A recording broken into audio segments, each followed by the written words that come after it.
Let's start out with who you are and what you do. Dennis, thank you so much for having me at this great conference and taking a few minutes to spend some time with me today. So I'm Vince Trotter. I'm part of the client success team at National Debt Relief, a debt relief provider for the United States. Incredible place to work, a credible family atmosphere, and a job that I just love coming to every single day. It's very different than your traditional contact center that's handling billing questions or, hey, my phone bill's a little bit higher this month, etc. There's a lot of intricacies because we're dealing with real dollars, we're dealing with creditors and things of that nature. So there's a bit of a skill to really going through these phone calls with a plan to help our clients get out of debt. So I've been with National Debt Relief now almost 5 years.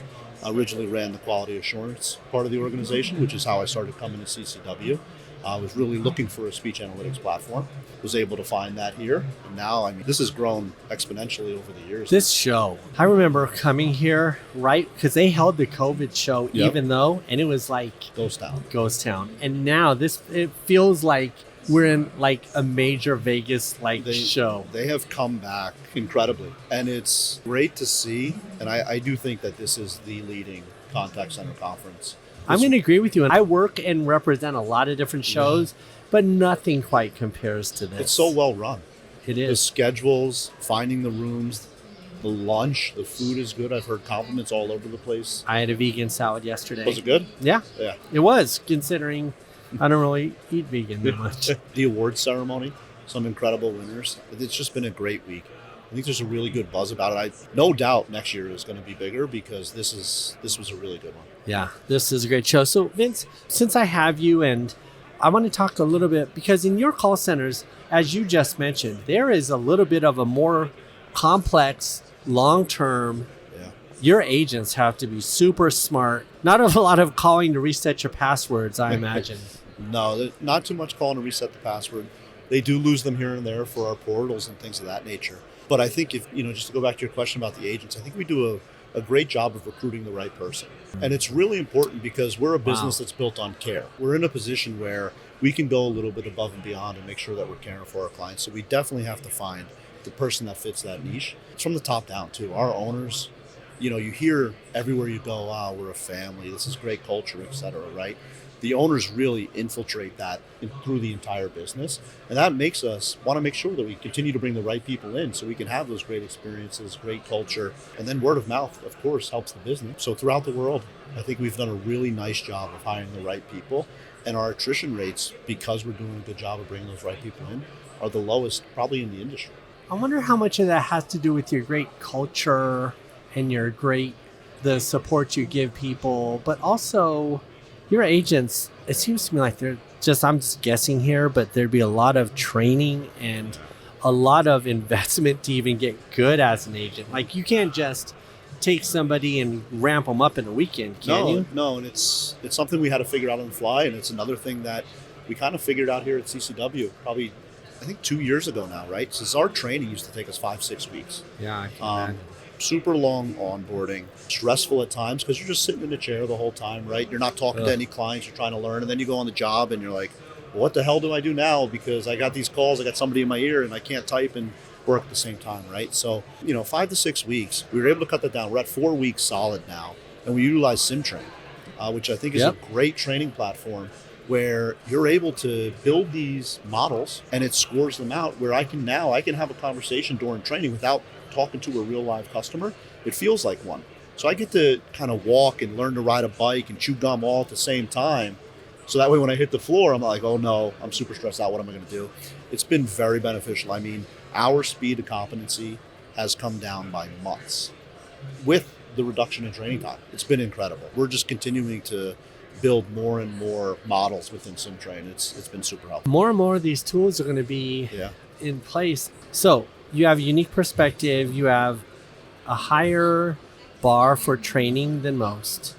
You have been able to establish some retention. In some ways, you're like in that gap between like patient care and consumer experience. You're like, these are sensitive matters that they tug at the heart, but they tug at the emotions all over the place, and you're in the thick of that. What do you think is important for CXers to know about your work? What insights can you bring to the audience? I think it's, I touched a little bit on the beginning, is how the owners of our business really care. And I think it's continuing to bring in great people that have great experience within the CX and CS world, but making sure that they're going to fit in the culture. I think there's a lot of, when you're hiring wherever you're at, there's a lot of great people these days, but you have to hire to fit the culture as well. Because when you want that to work its way all the way down to your agents, and then from the agents into your clients, it's super important that that same message is shared across the board. What markets do you service? Is it mostly the U.S. or? Yeah, so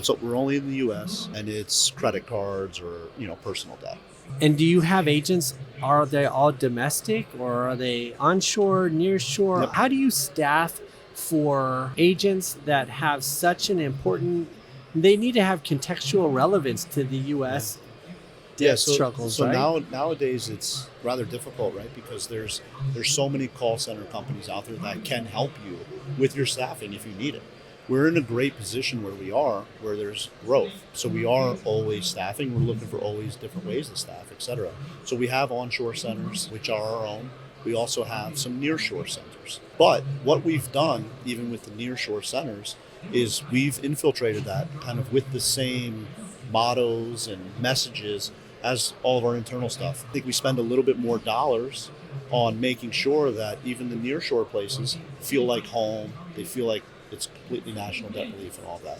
I don't know. I feel like now that I think about it, if I was struggling, because I have in the past, I'm not the best money manager, if I'm being honest. Yeah. But I think in the past, I wonder how I would have felt if someone outside of the United States was helping me with my debt situation. And I can't help but think there might be like a little bit of anonymity, or like I almost wonder if I would feel more comfortable talking to someone who's not going to see me in the grocery store. I don't know. So you're saying you would prefer it? I was thinking about that. Yeah, that's actually a really interesting way to look at it. I've actually never thought of it that way. I've always thought about it the inverse, but I think it's important just to care and to teach and to learn and make sure that everybody understands finance, credit cards, all of that. So when we're having these conversations, the trust factor is built between the agent and the client, and the relationship has continued to be built. So we have a nice relationship. In our last few minutes, what are your favorite things at the show, and what are you looking at in 2025?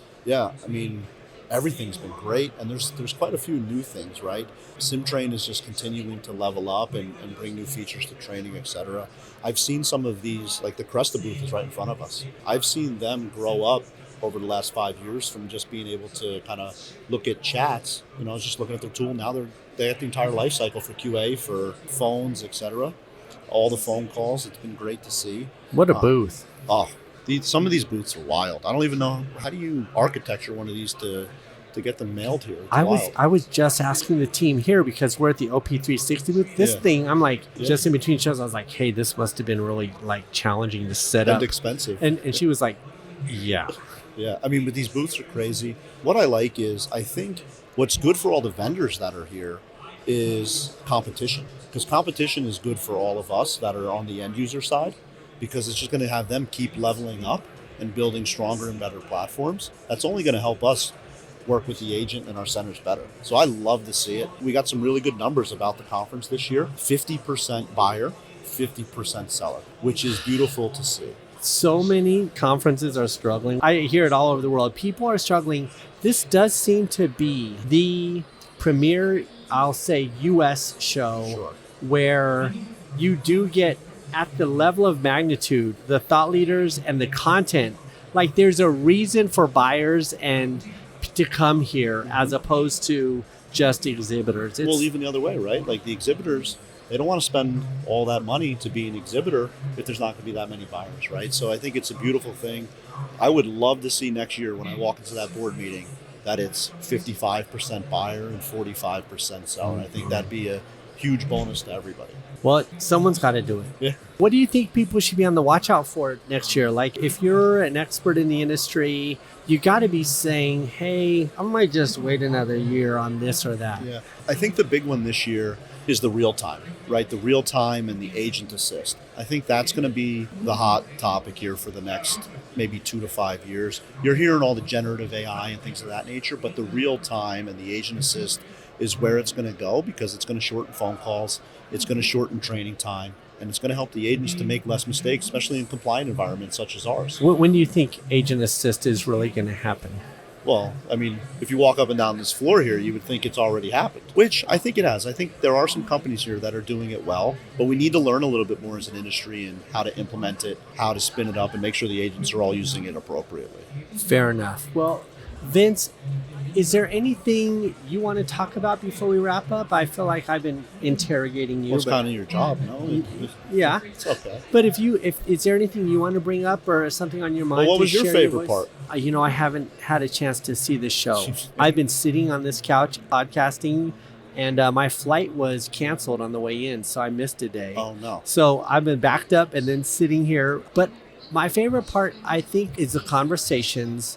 But the most interesting conversation I had was someone talking to me about AI, but they said, this is all great, but what about when the customers come with their own AI augmentation? That's another great question. They're just going to have Siri sitting on their kitchen table calling customers. That's interesting. It's true. My children they have the same birthday in July, so I'm here, but then I'm going to take my family on vacation.